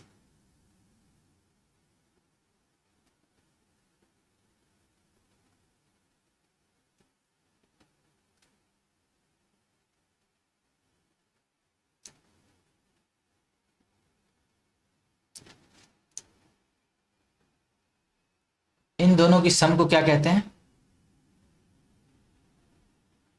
सीटीसी, यानी कॉस्ट टू कंपनी।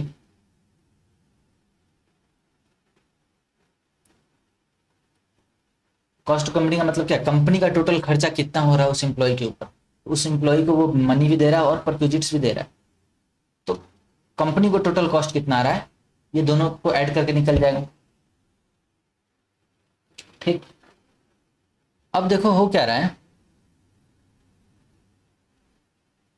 कि ये तो एक बिजनेस रिलेशन, वो एम्प्लॉयर एम्प्लॉय का रिलेशनशिप है ना। अब इन ट्रांजेक्शन को शेड्यूल 3 ने कर दिया बाहर जीएसटी से। शेड्यूल 3 क्या था, neither treat supply of goods nor supply of service. और लॉजिकल है ना कि हर चीज के ऊपर आप जीएसटी पे करने लग जाओगे, गवर्नमेंट तो पैसा कमा रही है, बिजनेस का कॉस्ट कितना ज्यादा बढ़ जाएगा भाई, बिजनेस के कॉस्ट ही कॉस्ट हो जाएंगे, इतना ज्यादा एम्प्लॉय कॉस्ट होता है। आप हर छोटी मोटी चीजों के ऊपर, भाई एक छोटा सा सीए फर्म है मान लो, वो अपने अंदर एम्प्लॉय रखता है, 50-60 हजार 70 हजार सैलरी दे रहा है उसको, कोई चार्टर्ड अकाउंटेंट है या फिर नॉर्मल कोई और बंदा है, 70 हजार रुपये, 70 हजार 80 हजार लाख रुपए सैलरी अगर पे कर रहा है, लाख रुपए पर 18% और देगा वो, बोलेगा कि सप्लाई ऑफ सर्विस है, उसने सप्लाई ऑफ सर्विस किया है। भाई सप्लाई ऑफ सर्विस थोड़े है, मैं किसी को किसी बाहर वाले को सर्विस थोड़े दे रहा हूं। और जो सर्विस अगर दे रहा है, अगर कोई चार्टर्ड अकाउंटेंट सीए फर्म को सर्विस दे रहा है, तो वो एक एम्प्लॉयर एम्प्लॉय रिलेशनशिप में सर्विस है, उसको अगर उसके ऊपर जीएसटी लगाने लग जाए तो आपका समझ रहे हो कॉस्ट कितनी बढ़ जाएगी। ऐसे ट्रांजेक्शन को पूरे जीएसटी से पूरे दुनिया भर में कहीं पे भी टैक्सेस नहीं लगते हैं, और हमारे यहाँ भी नहीं लगे ना था। तो हमने क्या किया, शेड्यूल 3 में उस एंट्री को डाल दिया कि एम्प्लॉयर ने अगर एम्प्लॉय को कुछ कंसिडरेशन पे किया है, एम्प्लॉय के सर्विस की वजह से, सर्विस कौन दे रहा है, एम्प्लॉय किसको दे रहा है, एम्प्लॉयर को, यही होता है ना, employee providing services to employer and employee is paying him consideration, that is money, salary, बदले में परक्विजिट्स साथ में कुछ है ना, इस तरीके की चीजें हैं, तो वहां पे जीएसटी नहीं लगता, शेड्यूल 3 से बाहर कर दिया। यहां तक क्लियर है।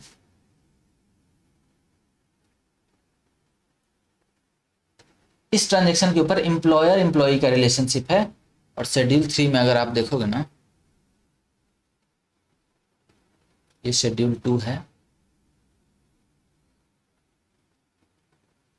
शेड्यूल 3 का पहला ट्रांजेक्शन ये, सर्विसेज बाय किसके द्वारा दिया जा रहा है, employee to employer in the course और in relation to his employment, अपने एम्प्लॉयमेंट की वजह से अगर वो सर्विस दे रहा है, वो शेड्यूल 3 के अंदर फॉल करेगा। शेड्यूल 3 क्या बोलता है, एक्टिविटीज और transaction which are neither a supply of goods nor a supply of service, तो वो यहां फॉल कर गया। इसके एग्जांपल्स दे रखे हैं, amount received by employee from employer on premature termination of employment, या फिर services provided by casual worker to employer in the course of the employment, सबके सब आ जाएंगे। Amount paid by the employer to employee for not joining और competing business, अच्छा, amount paid by employer to employee for not joining in competing business can not be considered for providing service in the course of employment, ये कहां fall करेगा, आपको एक याद आया, non compete फी, मैंने एक जगह और कराया था कि मेरे इस बिजनेस के मेरे एरिया में तुम आके बिजनेस मत करना भाई, इसके बदले में रख ले तू पैसा। यहाँ पे एम्प्लॉयर अपने एम्प्लॉय को पैसे दे रहा है, भैया किसी और का फर्म तुम ज्वाइन, एक तो होता है कि मैं सैलरी दे रहा हूँ तुम्हें काम करने के लिए, एक होता है कि आप कोई और ऑर्गेनाइजेशन ज्वाइन ना कर लो उसके लिए पैसे देना, तो उसको आप ये नहीं कह सकते इन द कोर्स ऑफ एम्प्लॉयमेंट नहीं है। हालांकि अब ऐसा हो जाएगा कि अब वो जाएगा रजिस्ट्रेशन लेने, उसके लिए रजिस्ट्रेशन का लिमिट है, बहुत चक्कर है, उस चीज़ को आप छोड़ दो, मैं यहाँ से हटा ही देता हूँ इसको, मैंने यहाँ क्यों डाल दिया पता नहीं, चलो डाल दिया तो कोई खराब नहीं है। अब क्या होगा, अगर ये वाला एग्जाम्पल सोचो, आप वो वहां पहुंच जाओ, आप कहाँ पढ़ाया था मैंने ये चीज, कि आप अगर कोई और बिजनेस ना ज्वाइन कर लो उसके लिए पैसे, हमने कहीं पढ़ा था ना ये वाला,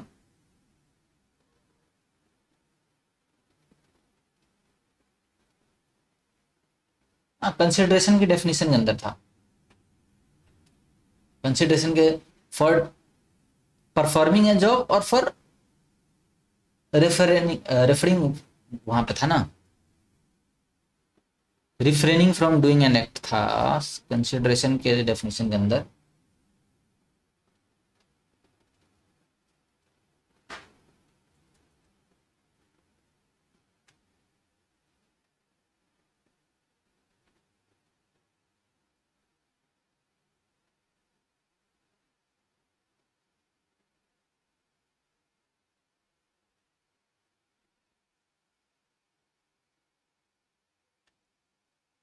ये था ना monetary value of an act और फॉरबियरेंस for the supply.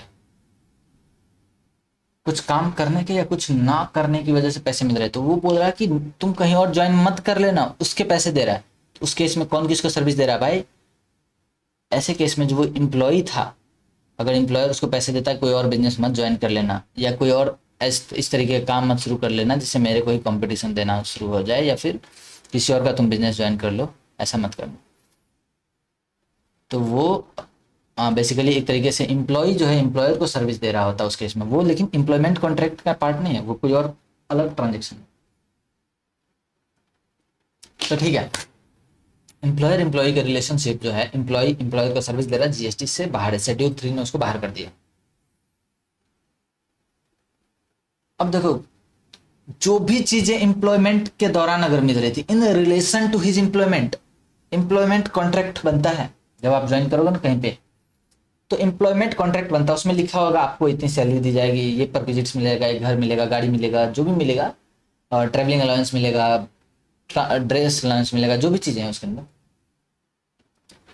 Employment contract के दौरान अगर कुछ भी आपको दिया जा रहा है, तो क्या आप ये कहोगे कि गिफ्ट दे रहा है? भाई मेरे सैलरी का पार्ट है, सीटीसी का पार्ट है, यानी जो हमारे एम्प्लॉयमेंट के वजह से दिया जा रहा है ये सब चीजें, एम्प्लॉयमेंट कॉन्ट्रैक्ट का पार्ट है वो, ये सैलरी का ही पार्ट माना जाएगा और इसके ऊपर जीएसटी नहीं लगेगा।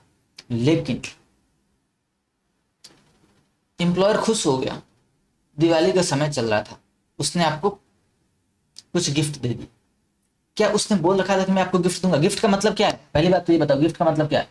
एनीथिंग गिवन वॉलेंटरली, मैंने दिया, अपनी इच्छा से दिया। भाई मेरी कोई, आप कल वो केस कर दोगे क्या मेरे ऊपर? कोई एम्प्लॉयर अगर गिफ्ट ना दे तो क्या वो उसके लीगल राइट है उसको लेने के लिए, गिफ्ट लेने के लिए, कि नहीं नहीं तुम नहीं दोगे तो मैं तो केस कर दूंगा ना? तो वो लीगल राइट नहीं है, तो वो चीज बन गई गिफ्ट, वॉलेंटरी नेचर, इच्छा है, दे रहे हैं। तो वो गिफ्ट अगर आप देते हो एम्प्लॉय को, अब कौन किसको दे रहा है देखना, एम्प्लॉयर एम्प्लॉय को गिफ्ट दे रहा है,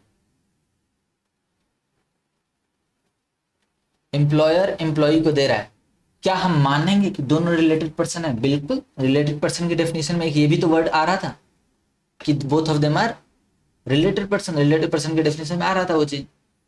अब अगर रिलेटेड पर्सन है और एम्प्लॉयर एम्प्लॉय को दे रहा है, दोनों रिलेटेड पर्सन, कोई किसी को भी अगर दे रहा है कुछ, एम्प्लॉयर एम्प्लॉय अगर एम्प्लॉयर को दे रहा है, वो तो हम ऑलरेडी शेड्यूल 3 से बाहर हो गया, उसकी तो बात ही नहीं कर रहे। अब बच्चे कौन? एम्प्लॉयर अगर एम्प्लॉय को दे रहा है तो क्या जीएसटी लगेगा? जीएसटी बिल्कुल लगेगा, लेकिन कैच है, अगर वैल्यू अप टू 50,000 है जीएसटी नहीं लगाएगा। यहाँ पे यही बोलता है वो कि प्रोवाइडेड गिफ्ट अगर 50,000 तक है, फाइनेंशियल पूरे फाइनेंशियल में 50,000 तक का गिफ्ट दिया तो जीएसटी नहीं लगाया जाएगा, उसको सप्लाई नहीं माना जाएगा। अब देखो क्या क्या चीजें हो सकती है, एक तो गिफ्ट है और दूसरा है परक्विजिट्स। परक्विजिट्स का हमने अभी बात किया क्या, एक ना सर्कुलर आया था जीएसटी में, बहुत पहले मैंने निकाल के रखा हुआ है, ये प्रेस रिलीज है बेसिकली, नॉट सर्कुलर। उसने कुछ क्लैरिफाई किए थे पॉइंट्स, पहले मैं आपको यहीं पे लेके आ जाता हूँ वापस, कोई दिक्कत नहीं। तो यहाँ पे कहता है कि if services such as membership of club, club join करा रहे हो आप, health services, fitness centre, housing etcetera are provided free of cost, हर एम्प्लॉय को मिल रहा है, फ्री ऑफ कॉस्ट मिल रहा है, टू ऑल द एम्प्लॉयज, ये आप याद रखना, free of cost to all employees. तो उसको माना जाएगा कि आप बिजनेस के दौरान ही दे रहे हो, सबको दे रहे हो, मतलब वो एज गुड एज कि वो सीटीसी का पार्ट है, एम्प्लॉयमेंट कॉन्ट्रैक्ट का पार्ट है, ये माना जाएगा, और उसके ऊपर जीएसटी नहीं लगेगा, शेड्यूल 3 से बाहर हो जाएगा वो। The same will not be subjected to GST because these are provided in terms of employment contract and it is part and parcel of cost to company, सी2सी का पार्ट बन जाएगा, सीटीसी का पार्ट बनेगा ये। यहाँ पे आप लिख लेना चाहो तो, यहाँ लिख देना, ये हो जाएगा शेड्यूल 3 में आ जाएगा। तो ये शेड्यूल 3 का पार्ट बन गया और यहाँ पे जीएसटी नहीं लगेगा। अब बात करते हैं गिफ्ट की।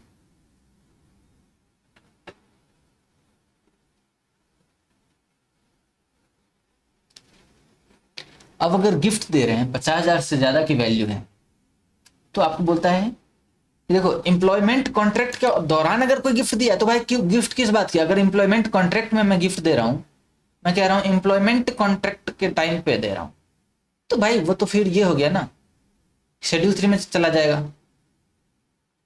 आपने पहले से बोल रखा था ना, अगर आप नहीं दोगे एम्प्लॉयमेंट कॉन्ट्रैक्ट में आपने लिख के दे दिया कि मैं आपको साल के अंत में एक रेफ्रिजरेटर दूंगा और नहीं दोगे तो मैं तो केस कर दूंगा ना। गिफ्ट कहाँ रहा फिर, वो तो वॉलेंटरी नेचर रहा ही नहीं, फिर तो जबरदस्ती लेंगे, हमारा लीगल राइट बन गया। लेकिन gift not part of employment contract, अपनी इच्छा से दे रहा हुआ वॉलेंटरी अगर दे रहा है तो फिर वो जीएसटी के अंदर आ जाएगा। अगर वैल्यू 50,000, अच्छा 50,000 से वैल्यू का मतलब क्या कि अगर वो 49,000 रुपए का है, रेफ्रिजरेटर है मान लो, दे दिया उसने गिफ्ट में, नो जीएसटी। यहीं अगर 52,000 का दे दिया, गिफ्ट है आपको मिला 52,000,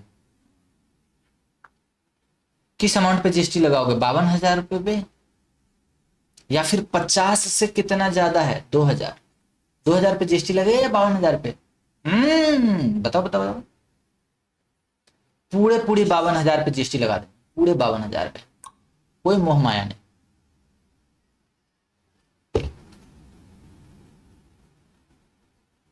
समझे बाबूजी, पूरे के पूरे अमाउंट पे जीएसटी लग जाएगा, अपने को यहाँ पे कुछ भी छोड़ा नहीं जाएगा।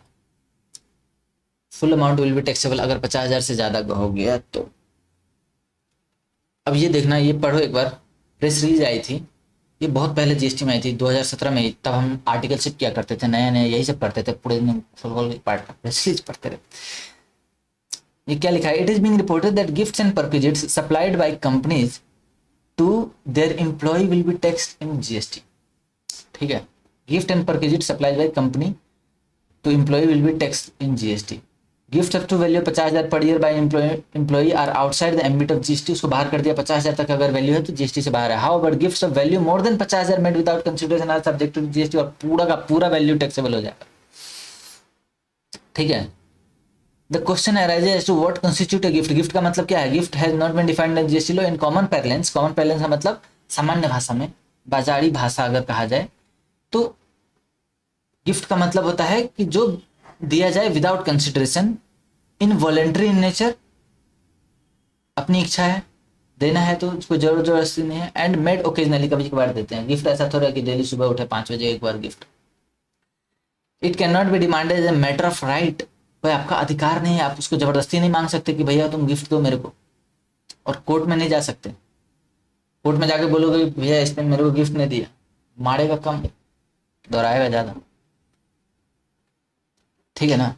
Another issue is taxation of perquisite, तो गिफ्ट की बात है। अब परक्विजिट्स की अगर बात कीजिए, perquisites normally service in nature, perquisites are service in nature. मैं आपको ट्रेवलिंग की अलाउंस दे रहा हूँ या फिर ट्रेवलिंग की फैसिलिटी दे रहा हूँ, हाउस रेंट दे रहा हूँ, है ना, मतलब हाउस रेंट बोले तो हाउस दे रहा हूँ, क्लब मेंबरशिप, फिटनेस, ये सब सर्विसेज हैं आपके लिए। It is pertinent to point out here that the services that this services by employee to employer,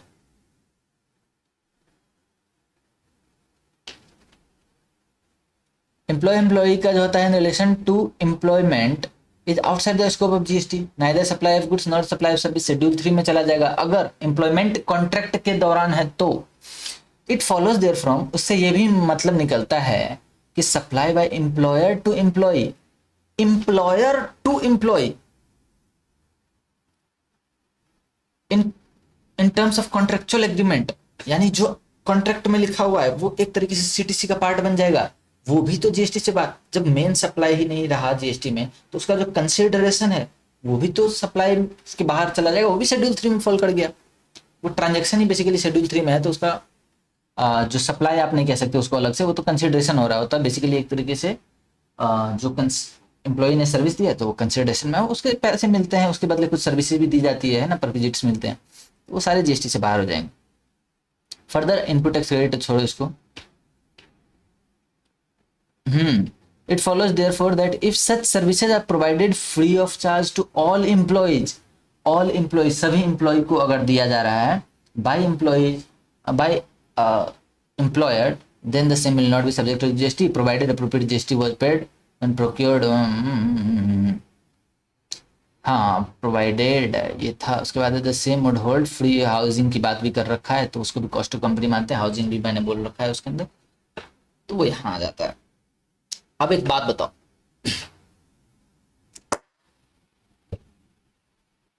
employ ने एम्प्लॉयर को सर्विस दिया। सुनना ध्यान से, सुनना ध्यान से, बहुत इंपॉर्टेंट बात बता रहा हूं।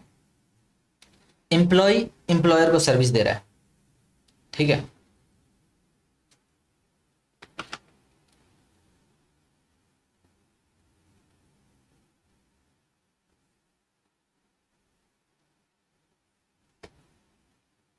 एम्प्लॉय सर्विस दे रहा है टू एम्प्लॉयर।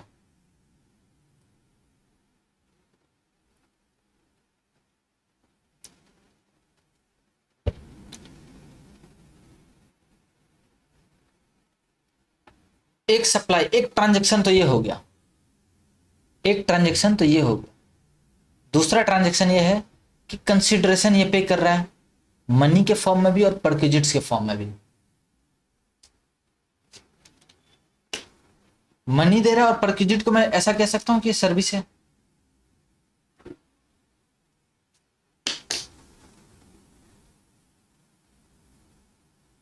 आपको एक ट्रांजैक्शन याद आ रहा है, सप्लाई, सॉरी सप्लाई का जब हम डेफिनेशन पढ़ रहे थे तो उसके अंदर था sale, transfer, barter, exchange, lease, licence, rental, disposal. Exchange था उसके अंदर। एक्सचेंज में क्या हो रहा था कि दो लोग सप्लाई कर रहे थे। मेरा जो एग्जांपल था वहां पे, आपको याद है? नहीं, उसके अंदर था लैपटॉप, नहीं था, मोबाइल था। अरे यार बहुत बदतमीजी कर रहा है। वहां पे था क्या कि मोबाइल इसने बेचा, मान लेते हैं पर्सन है एक्स, मोबाइल शॉप है इसका। वाई इसके पास से सेकेंड हैंड लैपटॉप का काम करता है ये, और इसके पास लैपटॉप था।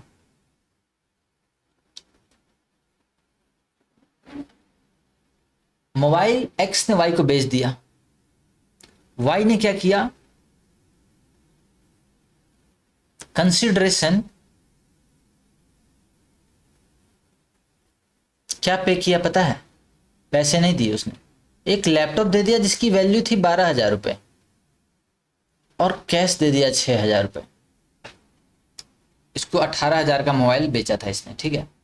तो 18,000 के बदले उसने कैश में 18,000 पे नहीं किए, उसने लैपटॉप दे दिया अपना पुराना सेकंड हैंड एक 12,000 का। मोबाइल दुकान वाला उसको भी अपने अकाउंटिंग के पर्पज से चाहिए था लैपटॉप, उसने लैपटॉप ले लिया और साथ में 6,000 रुपये भी दे दिए इसने। तो ये माना जाता था कि एक सप्लाई तो ये है सप्लाई नंबर 1, एक ये भी तो सप्लाई माना जाता था कि वाई ने लैपटॉप बेच दिया।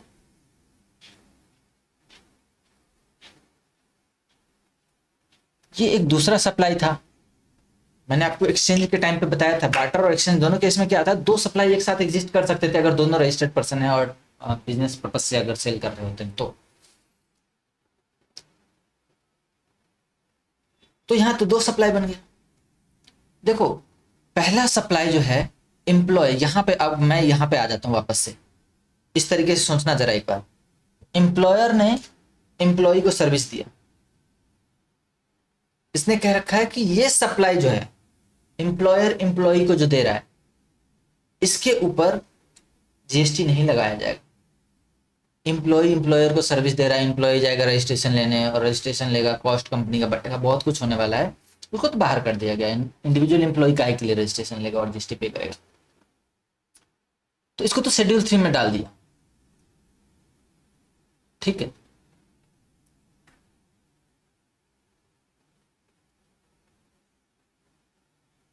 और इसके बदले में कंसिडरेशन मनी है। एम्प्लॉयर क्या दे रहा है, एम्प्लॉयर्स को मनी दे रहा है। तो आप ऐसा कह सकते हो क्या कि एम्प्लॉयर मनी सप्लाई कर रहा है, मनी की सप्लाई का तो कोई ट्रांजेक्शन ही नहीं है, ना गुड्स है ना सर्विस है मनी। लेकिन ये जो था परक्विजिट्स, ये तो सर्विस है। अब यहां पे वाई का सेल कितना था, देखो इस एग्जांपल में वाई का सेल कितना है, 12,000। सप्लाई 1 अगर है मोबाइल का, इसका 18,000। यही था ना। और 6,000 तो कैश था, कैश को तो छोड़ दो आप, लेकिन जो इसने 12,000 का लैपटॉप बेचा था, सप्लाई इसके वाई के पार्ट पे सप्लाई 12,000 का था। सिमिलरली अगर मैं ऐसा सोचूं कि एम्प्लॉयर उसको मनी दे रहा है, मनी को तो छोड़ दो, अगर मनी सप्लाई कर रहा है तो मनी थोड़ा ना गुड्स है, ना गुड्स है ना सर्विस है, आउटसाइड जीएसटी। लेकिन जो ये सर्विस दे रहा है एम्प्लॉयर, क्या ये आपको एक्सचेंज वाले ट्रांजेक्शन की तरह दिख रहा है कि कुछ ना कुछ बदले में कंसिडरेशन गुड्स या सर्विस दे रहा है? यहाँ पे लैपटॉप दे रहा था तो उसको लैपटॉप को हम सेकेंड सप्लाई हम मान लिए थे, एक सप्लाई मान लिए थे हम लैपटॉप के सेल को, जो कंसिडरेशन में लैपटॉप पे कर रहा था। तो क्या यहाँ पे एम्प्लॉयर सर्विस दे रहा है? क्या हम मानेंगे कि एम्प्लॉई ने काम जो किया उसके बदले में कुछ तो कैश दे दिया, कंसिडरेशन खत्म करो, उसको तो शेड्यूल 1 में आ गया पहला वाला। दूसरा जो है एम्प्लॉयर क्या क्या दे रहा है, तो मनी तो सप्लाई ही नहीं है, सर्विस भी दे रहा है कुछ परक्विजिट्स। तो क्या मैं ऐसा कह दूं कि एम्प्लॉयर भी तो सर्विस दे रहा है? कह सकते हैं ना, मन करता है कहने का ना। लेकिन देखो, अब ये एक जबरदस्ती का अजम्पशन है, ऐसा आप जबरदस्ती अज्यूम कर सकते हो, क्योंकि जो एम्प्लॉयर एम्प्लॉई के टर्म्स में लिखे थे, तो वो सप्लाई एज वेल एज उसका कंसिडरेशन दोनों जीएसटी से बाहर है। अगर आप राइट इंटेंट से पढ़ो, जो लॉ की राइट इंटेंट है वो ये है कि दोनों के दोनों बाहर है। भैया मेन सप्लाई ही जब जीएसटी से के बाहर है, तो उसके बदले जो कंसिडरेशन मिल रहा है, तो वो अगर एम्प्लॉयर एम्प्लॉय रिलेशनशिप में है, कॉन्ट्रेक्चुअल रिलेशनशिप के वजह से है, तो वो भी जीएसटी से बाहर हो जाएगा, शेड्यूल 3 से वो भी बाहर हो जाएगा। लेकिन अपने आईसीआई को चुल मची है, तो हमको वो चुल बताना पड़ता है आपको। आईसीआई ने बताया है कि एक ऑप्शन है आपके पास। पहला तो आप ये मानो कि जो परक्विजिट्स दिया है वो शेड्यूल 3 में चला गया, क्योंकि वो सभी इंप्लॉय को मिल रहा है और in the terms of agreement है, एम्प्लॉयमेंट कॉन्ट्रैक्ट में अगर मिल रहा है। पहला तो उन्होंने ये बोला, उन्होंने एक ऑप्शन दिया कि services provided by employer to employee, employer, सुनो सुनो ध्यान से सुनना, एम्प्लॉय टू एम्प्लॉयर नहीं बोल रहा हूं मैं, एम्प्लॉय टू एम्प्लॉयर तो शेड्यूल 1 में है, और सॉरी शेड्यूल 3 में चला गया, उसको तो गोली मार दो। यहां पे कह रहा है कि services supplied by employer to employee, यानी इस परक्विजिट्स की बात कर रहा है जिसकी मैं अभी बात कर रहा हूं। जो कंसिडरेशन में वो पैसे दे रहा है एम्प्लॉय को, तो उसमें कैश का कंपोनेंट छोड़ दो, लेकिन जो परक्विजिट्स जो सर्विसेज दे रहा है, तो बोलता है कि services provided by employer to employee may constitute supply, उसको भी सप्लाई माना जा सकता है। In terms of section 7(1)(c) read with para 2 जो अभी हम पढ़ रहे हैं, यानी एम्प्लॉयर एम्प्लॉय के रिलेशनशिप की वजह से है, तो क्योंकि रिलेटेड पर्सन है ना, गिफ्ट वाले की बात नहीं कर रहा हूं, रिलेटेड पर्सन है, और रिलेटेड पर्सन एक दूसरे को कोई भी अगर सर्विस दे रहा है, फ्री ऑफ कॉस्ट दे रहा है। Since employer and employee are related person as per explanation to section 15 जो भी है उसकी बात करते हैं। उन्होंने बोला कि एक ऑप्शन तो ये भी हो सकता है कि जो परक्विजिट्स सप्लाई हो रहा है उसको मैं मान लेता हूं सप्लाई ऑफ सर्विस, और जीएसटी लगा देते हैं। ऐसा भी एक व्यू उन्होंने निकाला है, पता नहीं कहां से निकाला, क्यों निकाला। इस तरीके के व्यू जनरली बनने चाहिए, और आपको एग्जाम के अंदर भी नहीं मानना है, मानना ही मत, कभी मत मानना इसको, वरना तांडव हो जाएगा। ये आपके मटेरियल में दे रखा है, और ये ऐसा नहीं है कि गलत है। आप कई बार सोचो ना, तो सोचने पे सही भी समझ में आता है, और सही समझ में किसी को आया तभी तो लिखा भी है यहाँ। बट इस ऑप्शन को आप सिर्फ ऑप्शन की तरह पढ़ना, इसको आप और रट्टा मारने की जरूरत नहीं है, आपको समझ में आ गया होगा ट्रांजेक्शन है। आप हो सकता है तो आंसर के नीचे ये लिख सकते हो, अगर आपसे कोई क्वेश्चन पूछा जाए इस तरीके की, तो आप ऑप्शन में लिख सकते हो नीचे कि another plausible view are there that these perquisites that are being supplied by employer to employee may be considered supply। Otherwise आपको लिखने की जरूरत नहीं, इसको गोली मार देना। ये ऐसे ही मटेरियल में लिखा तो अपने को तो बोलना पड़ता है। अभी देखो क्या है ना, मैं ज़्यादा देर आज क्लास नहीं ले पाऊंगा, अब पता नहीं कितने घंटे का रिकॉर्ड हुआ, 1-1.5 घंटे हुआ कि नहीं हुआ मुझे नहीं आइडिया, पर मैं अभी के लिए आज के लिए क्लास यहीं पे बंद कर रहा हूँ। आज के लिए मैं इतना ही रिकॉर्डिंग रखा। उम्मीद है आपको थोड़ा बहुत तो पसंद आया होगा, और थोड़ा सा एम्प्लॉयर एम्प्लॉय कॉन्ट्रैक्ट और रिलेटेड पर्सन का कॉन्ट्रैक्ट, रिलेटेड पर्सन और डीम डिस्टिंक्ट पर्सन समझ में आया होगा। उम्मीद करते हैं इन्हीं से बातों के साथ आज की क्लास को करता हूं मैं समाप्त। Thank you for watching this video till the very and. Hi there, consider subscribing to IDTX Rahul for CSCMA Indirect Taxes Coaching and Training. Thanks.